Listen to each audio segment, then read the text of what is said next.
సంవత్సరాల తరబడి government job కోసం వేచి చూస్తున్నారా? కేవలం 8 నెలల్లో మీ కల నెరవేర్చుకోండి. వెంటనే కింది నెంబర్స్ కి కాల్ చేయండి. అందమైన జీవితం కార్యక్రమానికి స్వాగతం. నమస్తే కళ్యాణ్ నమస్తే చక్రవర్తి. జయ గారు. ఒకసారి నేను కాల్ చేస్తానండి. యూజువల్గా ఇలాంటి సినారియోస్ లో కంప్లైంటెంట్ అంటాం కదండి. ఆ. కంప్లైంటెంట్ సహజంగా అత్తగారు ఎప్పుడు ప్లే చేయరు ఆ పాత్ర.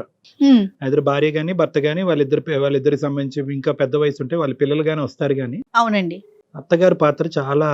హలో అమ్మా, కమలమ్మ గారండి? అవునమ్మా, ఎవరమ్మా? అమ్మా నమస్తే అమ్మా, నేను జయాని అందమైన జీవితం ప్రోగ్రామ్ నుంచి కాల్ చేస్తూ ఉన్నాను. అమ్మమ్మ కళ్యాణ్ చక్రవర్తి గారు ఉన్నారు? నమస్తే కమలం గారు. నమస్తే సార్. అంత పెద్ద ఈమెయిల్ రాశారు, మీరే కొట్టారా టైపు, లేదంటే ఎవరి చేతన కొట్టించారా? లేదు సార్, నాకు చదువు లేదు. ఆ, అంటే మా పక్కన ఇంకా వేరే వాళ్ళు ఉంటారు, వాళ్ళ చేత పంపించాను నేను. ఎందుకంటే ఒక కుటుంబం దూరం అయిపోతున్నారు వాళ్ళిద్దరు ఇలాగా అని నేను విని నాకు బాధ అనిపించి, బయట వాళ్ళు కాదు సార్, నా కొడుకు కోడలు సార్ వాళ్ళు. అయ్యో. వాళ్ళకి పెళ్ళై ఈ మధ్యనే ఒక 7-8 ఏళ్ళ బాబు ఉన్నాడు సార్, అంతే. చెప్పండి అమ్మా.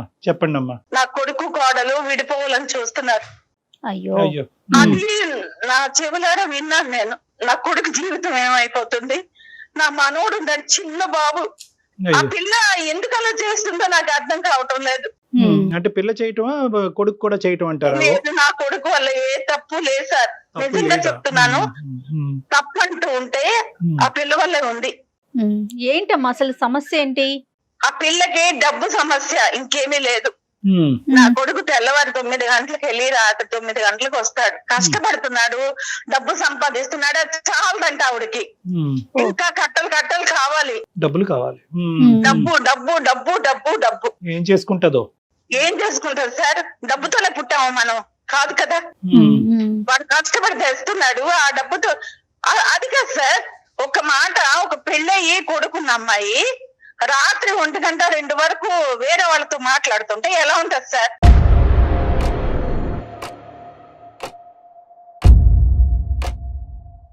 తప్పంతా నా కోడలదేనమ్మా, తప్పంతా నా అదే, కోడలదే. అదేనండి. ఒకటి కమలం గారు, విత్ డ్యూ రెస్పెక్ట్స్ మీ వయస్ కి మనం ఏంటంటే ఒక సైడ్ వచ్చేద్దాం. ఈ ప్రయాణంలో ముందే ఒక సైడ్ వస్తే కనుక ఏంటంటే ఏమో అనేటటువంటి ఆలోచన మాకు రావచ్చు. కాబట్టి అసలు సమస్య ఏంటి? డబ్బు సమస్య, లేదంటే ఫోన్ లేట్ గా మాట్లాడటం సమస్య ఏంటి అనేది వివరిస్తే కనుక దానికి అనుకూలంగా మన అమ్మాయితో మాట్లాడటానికి కానీ, లేదంటే మీకు ఏదైనా సలహా ఇవ్వటం కానీ చేద్దాము.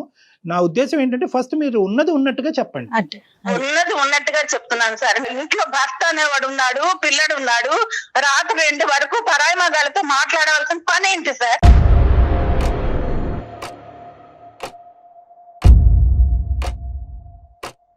ఏం చేస్తుంటాడు అబ్బాయి? ఏం చేస్తాడు మీ బాబు? ఏం చేస్తాడు? అబ్బాయి ఒక ఆఫీసులో జాబ్ చేస్తున్నాడు. ఎంతవరకు ఉంటుందమ్మా ఇన్కమ్? ఇన్కమ్ అంటే ఒక 35,000-40,000 వస్తుంది.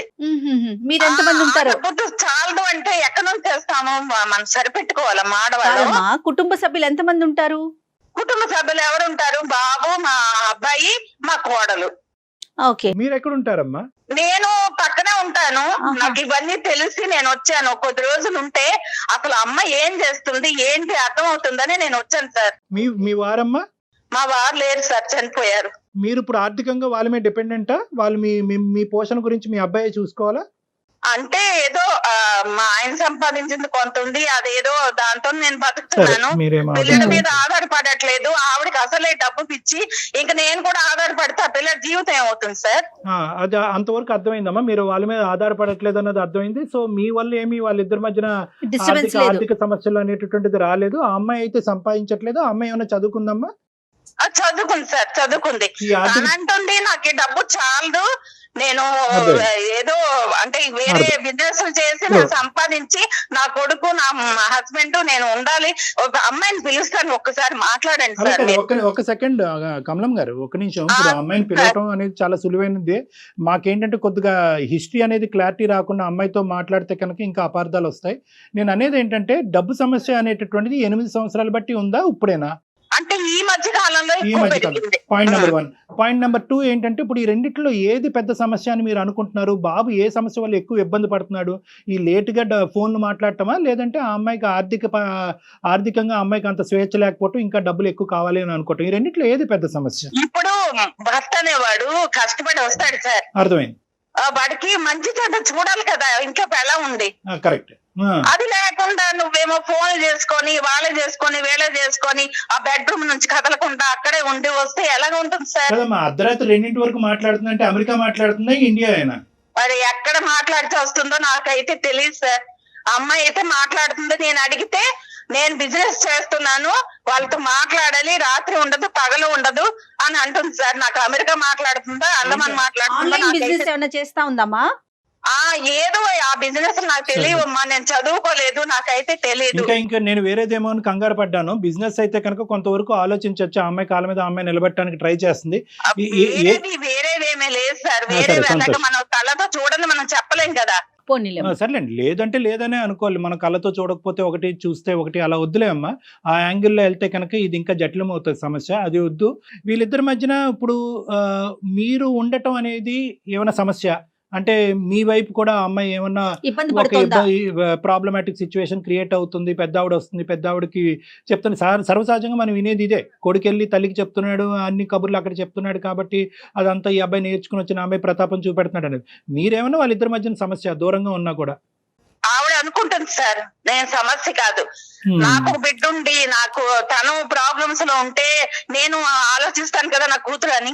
మీ కోడలికి అలాగే నా బిడ్డని వాళ్ళిద్దరూ విడిపోకూడదు. నా బాధ అంతా ఏంటంటే అత్తగారు అయితే అత్తగారిని గయ్యాలుగా చూపిస్తున్నారు తరతరాల నుండి. ఆ రోజులు మారినాయిలేమ్మా, రోజులు చాలా మారాయి, పూర్తిగా మారిపోయాయి. మనం ఇంకా అక్కడే ఉండొద్దు. సో ఈ అంశం ఇక్కడ మన గడప దాటి వాళ్ళ కుటుంబం వరకు వెళ్ళిందా, కోడల కుటుంబం వరకు వెళ్ళిందా, వాళ్ళ అమ్మ నాన్నల యొక్క ప్రమేయం ఇందులో ఉందా? వాళ్ళు ఏమంటున్నారు? వాళ్ళు నాకు తెలిసి తను డబ్బు డబ్బు అంటుందంటే సంపాదించి వాళ్ళకి అన్నవాడికి పెడతామని. వాళ్ళే ఉన్నతమైన వాళ్ళు కాదు. నా కొడుకే తక్కువ సంపాదిస్తున్నాడు ఫీలింగ్ కానీ వాళ్ళు ఏం ఉన్నతమైన వాళ్ళు కాదు. ఈ డబ్బు తీసుకెళ్లి వాళ్ళకి ఇద్దామని ఆవిడ.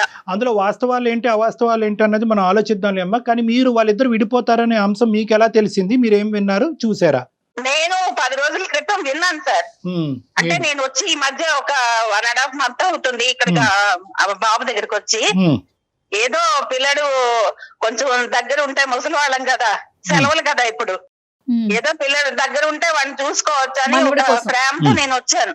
వస్తే ఒక రోజు నేను వాళ్ళ అన్న మాటలు విన్నాను. నా కొడుకైతే అనలేదు సార్. తన ఏమంటుందంటే విడిపోదాం, నీకు ఇష్టం లేకపోతే విడిపోదాం, నేను ఇలాగే ఉంటాను.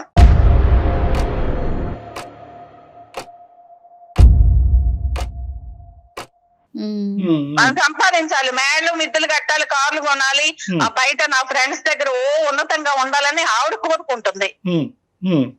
నా బాధ అంతా ఏంటంటే నా కొడుకు చాలా అమాయకుడు సార్. కమలం గారు మీ కోడల గురించి 2 మంచి మాటలు చెప్పండి అమ్మా. నేను మంచిదే అని చెప్తున్నాను సార్. మంచిదే కానీ తనకి డబ్బు పిచ్చి సంపాదించాలి, సంపాదించేసి కన్నోడికి అంతా దోచి పెట్టేయాలి. అది మనం ఎలా చెప్తామమ్మా? అప్పుడే మీరు ఒక ఫైనల్ కి రాకండి. మంచిదే అన్నారు కానీ మంచితనంలో ఏంటన్నా చెప్పలేదు, మళ్ళీ డబ్బుకి వచ్చేసారు మీరు. 2 మంచి మాటలు చెప్పండి. 2 మంచి మాటలు అంటే నేను ఆలోచించే విధానంలో ఆవిడ తప్పు చేయలేదు. రైట్, ఒక తప్పు అయితే చేయలేదు. ఇంకా బిడ్డను చూసుకోవటం, బాధ్యతాయుతంగా ఒక గృహిణిగా ఉండటం, ఇలాంటి అంశాలు అయితే కనుక బానే ఉన్నాయిగా. కొన్ని మంచి మాట్లాడుకుందాం. ఇప్పుడు ఈ సంపాదనలో పడి పిల్లోని పట్టించుకోలేదు. తర్వాత నా కొడుకు ఏం తింటున్నాడో, వాడే టేబుల్ దగ్గరికి వెళ్తున్నాడు, అన్నం పెట్టుకుంటున్నాడు, తింటున్నాడు. అమ్మ మీరు వచ్చి 1.5 అవుతుందా ఇక్కడికి? అవును సార్. అవునమ్మా, అవును మేడం. ఆ అమ్మాయికి ఏదో ఫోన్ ఇస్తానన్నారు. ఒక్కసారి ఆ అమ్మాయికి చిన్న హింట్ ఇచ్చి దయచేసి మేము ఇలా మాట్లాడుతున్నట్టుగా చెప్పి ఇవ్వండి. ఆ అమ్మాయికి ఇచ్చే ముందు ఇంకేమన్నా అంశాలు ఉన్నాయా కీలకమైనవి? మరి అమ్మాయితో మాట్లాడితే మీకు తెలుస్తుంది. నేను ముసలిదాన్ని, నేనేం చెప్తాను. ఇవ్వండి. మహి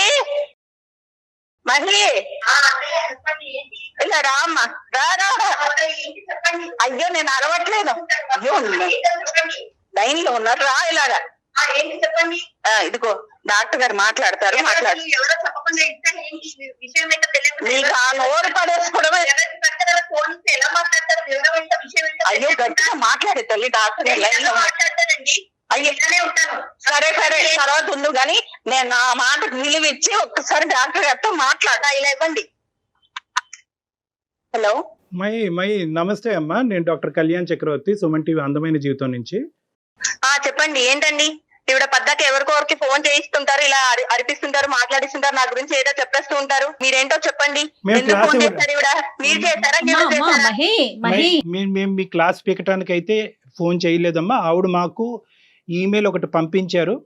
ఆ ఈమెయిల్లో ఏంటంటే కొద్దిగా కుదురుపడి మాట్లాడుతున్నాను వినండి అమ్మా. ఆవిడ మీకు చెప్పా పెట్టకుండా ఇలా ఈమెయిల్ పంపించి మా చేత ఫోన్ చేయించుకుని మీకు డైరెక్ట్గా షాక్ ఇవ్వటం అనేది తప్పే, కాదనట్లేదు. కానీ పెద్ద ఆవిడకి తోచింది ఆవిడ చేసింది, మిమ్మల్ని ఇద్దరిని కలపాలనేటటువంటి ప్రయత్నంలో.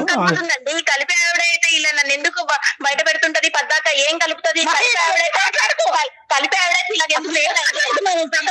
ఈవిడ వచ్చాక ఇలా అయిపోయిందండి. ఈవిడ కొడుకు ఏదో చెప్పడం, కొడుకు ఏదో అరవడం, ఈవిడ చేయడం వల్లే పరిస్థితి మీరు ఒక్కసారి వచ్చాడా చేంజ్ చేసుకున్నాడా? ఎందుకు చేసుకోవాల్సిన అవసరం లేదండి. ఇప్పుడు విడాకుల వరకు వచ్చింది కదా. కమలం గారు మీరు ఒక 2 నిమిషాలు ఆగాలి. కమలం గారు మీరు ఒక 2 నిమిషాలు ఆగాలి. ఎందుకంటే మీ బాధ మీరు చెప్పారు, ఎక్కడ సమస్య వస్తుందో చెప్తున్నారు, ఒక మంచి ఉద్దేశంతో మాకు ఫోన్ చేశారు. ఒక్క నిమిషం లేలే, మీరు ఇప్పుడు పంచాయతీ పెట్టుకునే దాని గురించి కాదమ్మా. ఇలా అయితే ఒక 20 గంటలు మనం మాట్లాడుకున్నాం. మీ కోడల గురించి ఒక 2 మాటలు చెప్పారు, వాళ్ళిద్దరూ మీరు వినకూడదు విన్నారు కాబట్టి బాధపడ్డారు. వాళ్ళిద్దరిని కలిపేటటువంటి ప్రయత్నం చేయాలంటే కొద్దిగా మీరు పేషెంట్ గా ఉండాలి. మీ వయసుకు మేము అందరం గౌరవం ఇస్తున్నాం. ఆ అమ్మాయి ఏదో వేదంతో తను చెప్తుంది, కొంత కోపంగా మాట్లాడినా కూడా తన బాధ తను చెప్పుకోనివ్వండి, ఒక అవకాశం చెప్పు. అమ్మ మహేశ్వరి చెప్పమ్మా, మీ అత్తగారిని మిమ్మల్ని కలపాలనే ప్రయత్నంతోనే మాకు పంపించారమ్మా. దాని వెనకాతలు ఏదో దురుద్దేశం లేదు, మా చేత నీకు క్లాస్ పీకించాలనే ఆలోచన కూడా ఆవిడకి లేదు. ఒకప్పటికి ఆవిడకి ఆలోచన ఉన్నా కూడా ఈ వేదిక ముఖ్య ఉద్దేశం అయితే మాత్రం అది కాదు. ఇక్కడ వరకు తన వల్లే వచ్చామండి, తను చేయడం వల్లే వచ్చామండి. అసలు ఇలాంటి డెసిషన్ తీసుకోవడానికి కారణం తనేనండి. ఏంటమ్మా రీజన్ ఏంటి?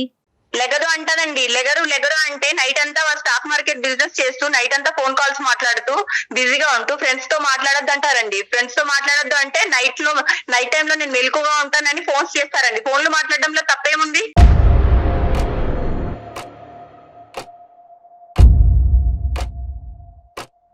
ఫోన్లు మాట్లాడకూడదు అంటారండి. మధ్యాహ్నం 12 గంటలకు లేస్తున్నా. నైట్ అంతా ఫోన్ కాల్స్ మాట్లాడి బిజినెస్ సంపాదించినప్పుడు లేట్ అవుతారండి. లేట్ అవుతుంది ఉదయము.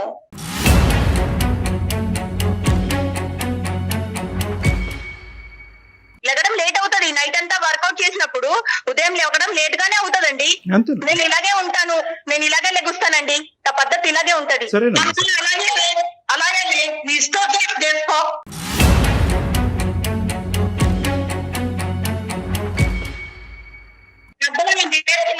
పెద్దవాళ్ళు అర్థం చేసుకొని మాట్లాడాలి. ఫోన్లు మాట్లాడుతున్నది అంటే ఫోన్లు ఎందుకు మాట్లాడుతున్నారు, దేనికోసం మాట్లాడుతున్నారు మీకు తెలుసా అండి?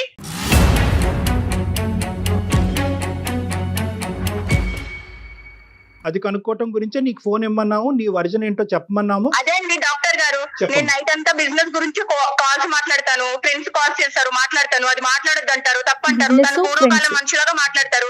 ఇప్పుడు అలా ఎలా అవుతుందండి? సంపాదిస్తాము, పని వాళ్ళని పెట్టుకుంటాము, పని చేసుకుంటాము. మేము పని వాళ్ళని పెట్టుకొని పని చేయించుకుంటామండి.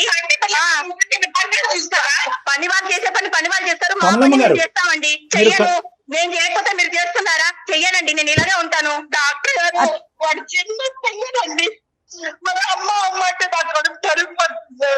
అవునండి, సంపాదించాలి కదా. బిజినెస్ అన్నప్పుడు సంపాదించుకోకపోతే ఎలా ఉంటామండి? సంపాదించుకోవాలి కదా. సరిపోదు కాబట్టి మేము కూడా కష్టపడుతున్నాము. మీ అబ్బాయి బోర్డు సంపాదన సరిపోకే మేము కష్టపడుతున్నాము.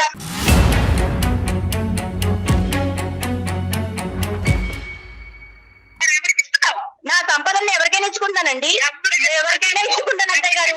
నేను ఎవరికైనా ఇచ్చుకుంటాను అత్తయ్య గారు. నా సంపాదన నా ఇష్టం అండి.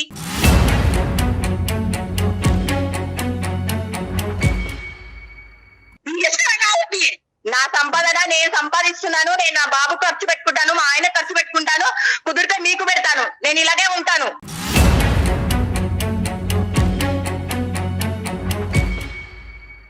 నీకు పెళ్లి కాకపోతే మేము అడిగే ప్రసక్తే లేదు. నీకు పెళ్ళి ఈ మొగుడు పిల్లడు ఉండేటప్పుడు నువ్వు ఎవరికి ఇస్తున్నావు డబ్బులు? ఎవరికి ఇస్తాను? నా సంపాదన నేను ఎవరికైనా ఇస్తాను. ఈ అబ్బాయి సంపాదన ఎవరికి ఇవ్వట్లేదు కదా. మహి ఒక మాట చెప్తాను వింటావా? మీరిద్దరిని విడదీసే అంత నీచుడు వాళ్ళని కాదు.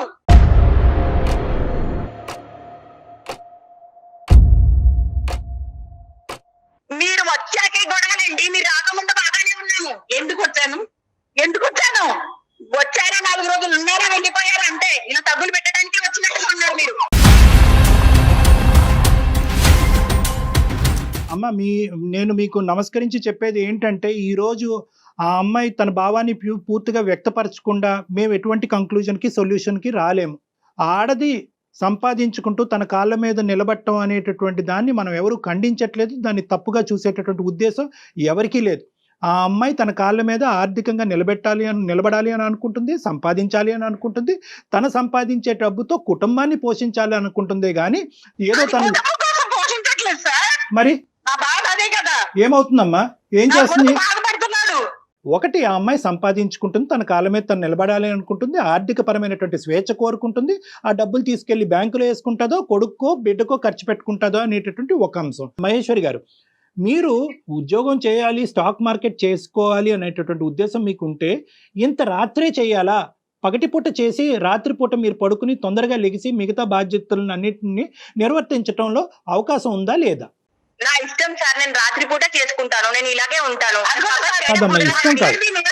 పగలు చేయడం కుదరదండి, నేను రాత్రుల్లో చేస్తాను, నేను ఇలాగే ఉంటానండి, నేను ఇలాగే చేయగలను. మీ ఇష్టం వచ్చినట్టు ఎవరి ఇష్టం వచ్చినట్టు వాళ్ళు ఉండొచ్చండి. అమ్మ ఇది కుటుంబం అమ్మ, ఈ కుటుంబం అనేటప్పుడు ఏంటంటే నీ భర్తకు కావాల్సినటువంటి కొన్ని అంశాలు ఉంటాయి. ఒకటి ఎలా ఉన్నానో అత్తింట్లో కూడా అలాగే ఉండాలనుకుంటున్నానండి.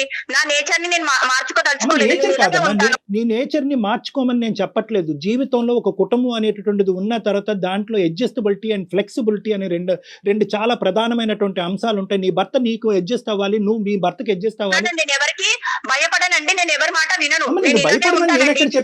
ఇంటికి లెక్కుస్తాను. ఎప్పుడు చూడు నా గురించి మాట్లాడుకోవడము, నన్ను తక్కువ చేసి మాట్లాడడము, ఈ తల్లి కొడుకులు ఎప్పుడు నేను ఏం చేసినా తప్పనడము, కూర్చున్నా తప్పే, లెగిసినా తప్పే, ఏ కోణంలో చూసినా తప్పే అంటారండి. ఒకప్పుడు ఏదైనా అవకాశం ఉండి అందరూ పనిచేసేటటువంటి విధంగా పగలే పనిచేసేటటువంటి అవకాశం ఉన్నా కూడా ఇదే సంపాదన మీరు చేయరా అంటే నాకు తెలియక అడుగుతున్నారు. మీరు ఏ వ్యాపారం చేస్తున్నారో, ఎవరితో మీరు అంత రాత్రప్పుడు మాట్లాడుతున్నారో అనే సబ్జెక్ట్ నాకు అనవసరం. ఒకప్పుడు అటువంటి అవకాశం ఉంటే కనుక మీరు చేయరా? లేదండి, నేను ఈ టైంలోనే నాకు కుదురుతుందండి, ఈ టైంలోనే నాకు వర్కౌట్ అవుతుంది, ఈ టైంలోనే ఎక్కువ సంపాదన వస్తుందండి, డేలో చేసేంత రాదండి.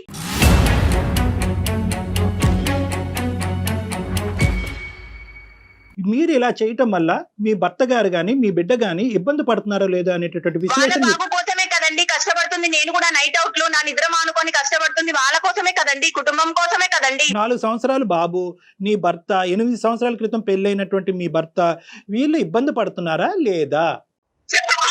అడుగుతున్నారు కదా, మీరు చెప్పారు కదా, పెట్టి తగ్గు పెట్టి కూర్చున్నారు కదా, ఏం చెప్పాను, ఎవరికి ఎంతమందికి సమాధానం చెప్పాలి నేను?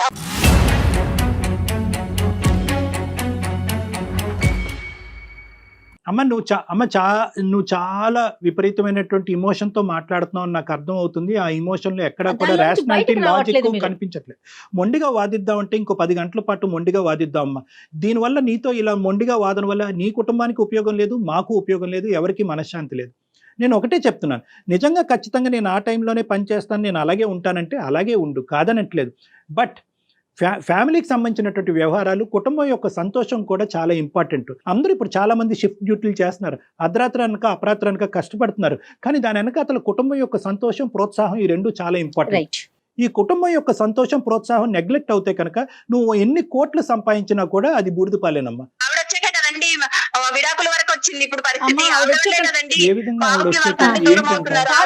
కాదు మహేశ్వరి, ఆవిడ వచ్చి అంటే నెల రోజులు అవుతోంది మీ దగ్గరకు వచ్చి. ఈ నెల రోజుల్లోనే మీ ఇద్దరి మధ్య ఉన్న సఖ్యత పోయింది, 8 ఏళ్ల వివాహ బంధం పోయింది, మీ మధ్యనున్న కొడుకు పోయాడు, విడాకుల దాకా వెళ్ళిపోయారు. అనేది ఏంటంటే వీళ్ళు ఈ పరిస్థితిలో ఉన్నారు, ఇది రిస్క్ లో ఉంది మ్యారేజ్ అని చెప్పి వచ్చాను అంటున్నారు. డివోర్స్, విడిపోయే పరిస్థితికి వచ్చింది అని చెప్పి మీరు ఫిక్స్ అవుతే కనుక నేను ఏం చేయలేను. కానీ ఇక్కడ విడిపోవటానికి ఎటువంటి కారణాలు లేవు. ఇది ఓన్లీ అబౌట్ అడ్జస్ట్మెంట్.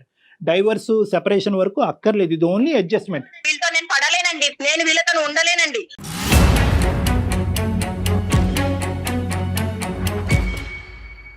కాదు మేడం, మీరు వీళ్ళతో ఉండకపోవటానికి ఇంకేం కారణాలు ఉన్నాయి? ప్రతిదానికి తప్పు పడతారండి, ఇలా పడితే నేను ఇలా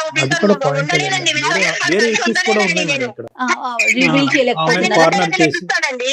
సో ఓన్లీ ఇప్పుడు నువ్వు ఇలా లేట్ నైట్ ఉద్యోగం చేసుకోవటం, ఈ సంపాదన మీద పట్టడం అనే ఒక్క అంశం కాకుండా వీళ్ళిద్దరూ కూడా నిన్ను కార్నర్ చేసి రకరకాల నిందలు వేసి రకరకాలుగా నిందిస్తుంటారు, రకరకాలుగా వేధిస్తుంటారు వీళ్ళు. ఫోన్ లైన్ లో చెప్పలేని అంశాలు ఏమైనా ఉన్నాయా వాళ్ళకి సంబంధించి ఇప్పుడు మనకి ప్రోగ్రామ్ లో?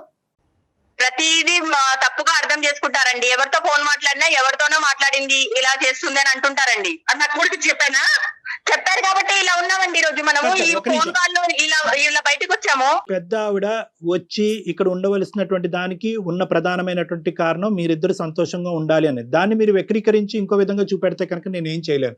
ఆవిడని వెళ్ళిపోమంటే కనుక ఈ ఫోన్ కాల్ పెట్టేసిన తర్వాత ఆవిడకి ఒక ఇల్లు అనేది ఉంది, అక్కడికి వెళ్ళిపోతుంది.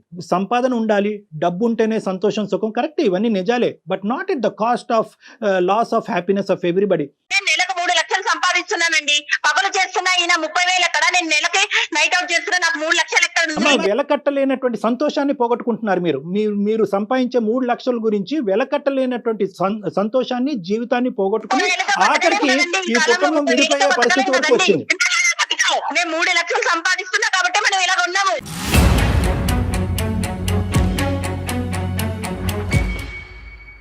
మీరు సంపాదిస్తున్నారు కాబట్టి మేమందరం మీ మీద కక్ష కట్టాము అని చెప్పి దయచేసి మీరు అనుకోవద్దు. అదే సంపాదన కొద్ది కాంప్రమైజ్ అవుతాయి కనుక 2 వస్తాయి కదా, సంతోషం వస్తుంది, డబ్బు వస్తుంది, సుఖం వస్తుంది.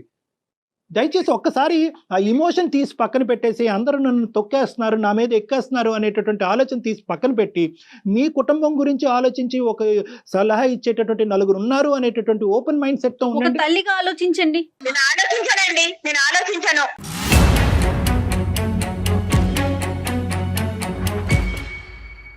మీ ఉద్దేశం ఏంటి? మరి వాడిని ఎవరు చూస్తారు? వాళ్ళే చూసుకుంటారండి. నేను వాళ్ళకేం పనమ్మా? నన్ను వద్దనుకుంటున్నారు కాబట్టి నేను కూడా వాళ్ళని వద్దనుకుంటున్నానండి. మహి గారు, మహి గారు. చూసుకుంటారండి, బాబుని వాళ్ళు చూసుకుంటారు. మహి గారు, ఒక్క మాట చెప్తానండి.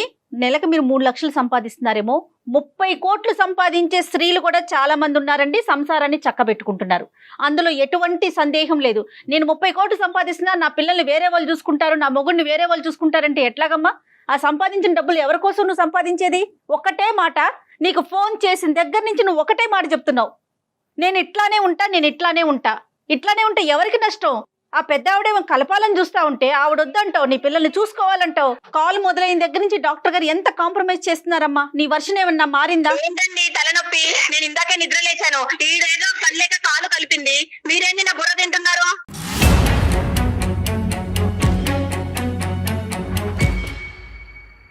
నేను వెళ్ళిపోతున్నాను. అమ్మా ఒక్క నిమిషం. హలో మహేశ్వరి గారు. ఇంకా తన వర్షన్ తనదే డాక్టర్ గారు, తన ఎవరి మాట వినదు నాకు అర్థమైనంత వరకు. అమ్మా విన్నారు కదా? వెళ్ళిపోయిందమ్మా, అమ్మాయి వెళ్ళిపోయిందా? నేను చెప్పలేకపోయాను, ఇప్పుడు మీరు చెబులారా విన్నారు కదా? వెళ్ళిపోయిందా అమ్మా కమలమ్మ గారు? వెళ్ళిపోయింది, రూమ్ లోకి వెళ్ళిపోయి తలుపు సరే, నా వేసుకుంది. మాట వినండి కమలమ్మ గారు, ఒక్క నిమిషం. బాధపడకండి కమలమ్మ అమ్మా. గారు ఒక్క నిమిషం. నా కొడుకు జీవితం అయిపోతుంది. అయ్యో, ఏమవదు, అయిపోతుంది. ఏమి జీవితం ఏమి అవదు, నాకు ఆ కాన్ఫిడెన్స్ ఉంది. నేను చెప్పేది ఒక్కసారి జాగ్రత్తగా వినండి, మీరు బాధపడకండి. ఈరోజు మీరు ఇక్కడ ఏదో చేద్దామని చెప్పి మీరే నిందలకు గురవుతున్నారు. మీ అమ్మాయి, మీ కోడలికి మీ మీద ఉండేటటువంటి గౌరవం 0%. అంతే. సో కాబట్టి అప్పుడు ఏమవుతుందంటే మీరు రామా అన్నా కూడా అక్కడ బూతులాగే వినిపిస్తుంది. అవును సార్, అలాగే ఉంది. సో ఇక్కడ కావాల్సింది ఏంటంటే, ముఖ్యంగా నేను ఒకటి చెప్తాను ఈ సమస్యకి సలహా. ఇక్కడ ఏంటంటే మీరు తప్పుకోవాలమ్మా, ఇక్కడ పిక్చర్ లోంచి మీరు తప్పుకోవాలి. ఎందుకంటే ఇక్కడ ఎలా మొత్తం తప్పుకోమంటారు? ఒకటి వినండి, ఒక్క నిమిషం.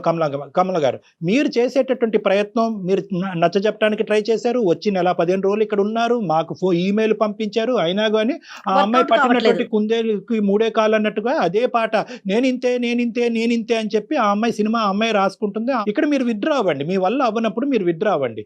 అవకాశం ఉంటే కనుక ఆ పెద్దలతో మాట్లాడండి. ఎవరైతే ఆ అమ్మాయి పేరెంట్స్ తో ఒకసారి మీరు మాట్లాడి పరిస్థితి ఎలా ఉంది, ఇక్కడ నేను కూడా కలపడానికి ప్రయత్నం చేస్తే కనుక నేను కూడా అవమాన పాలు అవుతున్నాను కాబట్టి మేము అందరూ కూర్చుని ఒక్కసారి ఈ పిల్లల్ని కలిపేటటువంటి ప్రయత్నం చేద్దాం.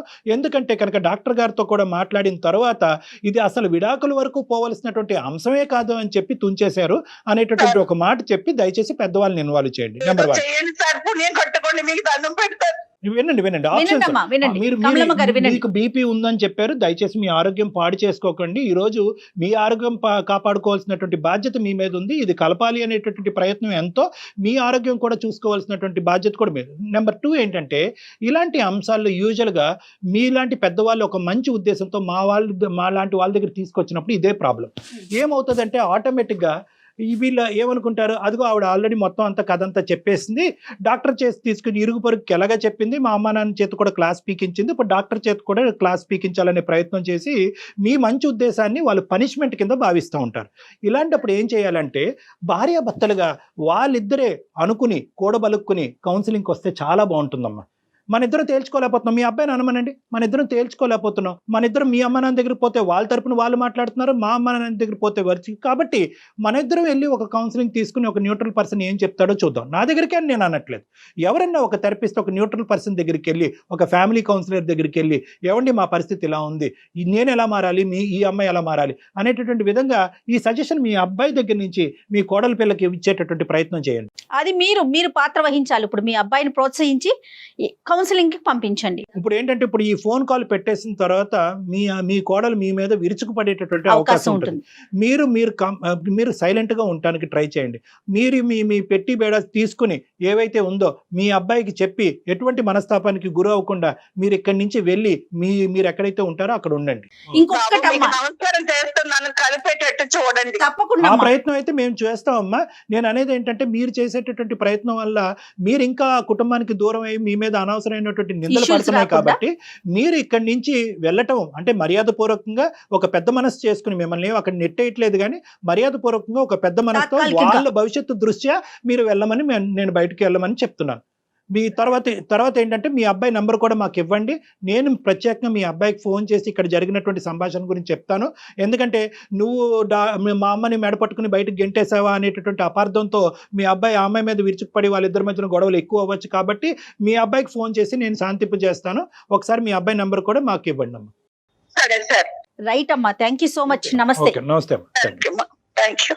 డాక్టర్ గారు, మనం మాట్లాడుతున్నంతసేపు అదే రెబల్ గా మాట్లాడుతుంది. అత్తగారితో ఎలా మాట్లాడుతుందో అన్నోన్ పర్సన్స్ మనం అలానే మాట్లాడుతుంది కదా. ఎందుకు తను అంత అబ్నార్మల్ గా బిహేవ్ చేస్తోంది?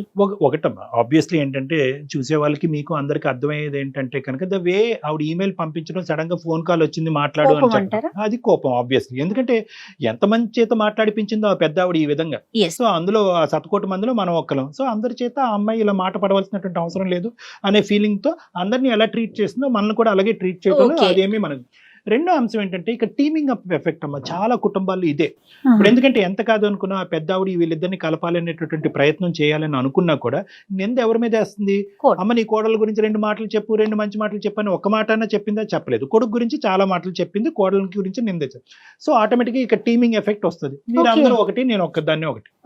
ఆఖరికి ఆ ఫ్రస్ట్రేషన్ లో అమ్మాయి ఏమైందంటే కనుక ఏం ఉద్యోగం చేస్తుంది, ఎంత సంపాదిస్తుంది, ఏ టైం పడుకుంటుంది, బాధ్యతలను ఎంత విస్మరిస్తుంది అన్ని తీసి పక్కన పెట్టేసి నా దారి రహదారి నేను ఇంతే అనేటటువంటి విధంగా మాట్లాడుతుంది. ఇది రెండో అంశం. మూడో అంశం ఏంటంటే ఇప్పటికీ కూడా ఈ 8 సంవత్సరాల ప్రయాణంలో ఆ అమ్మాయి చెప్పలేనటువంటిది, ఈ రోజు ఈ విశ్లేషణలో చెప్పకూడనటువంటి అంశాలు చాలా చెప్పలేదు మనకు అమ్మాయి. తను అసలు ఏం మాట్లాడట్లేదు. ఏంటంటే ఈ రోజు ఉద్యోగం చేసి ఈ విధంగా నిలబడటం అనేటటువంటిది ఓన్లీ 10% ఆఫ్ ద షో అని నాకు అనిపిస్తుంది.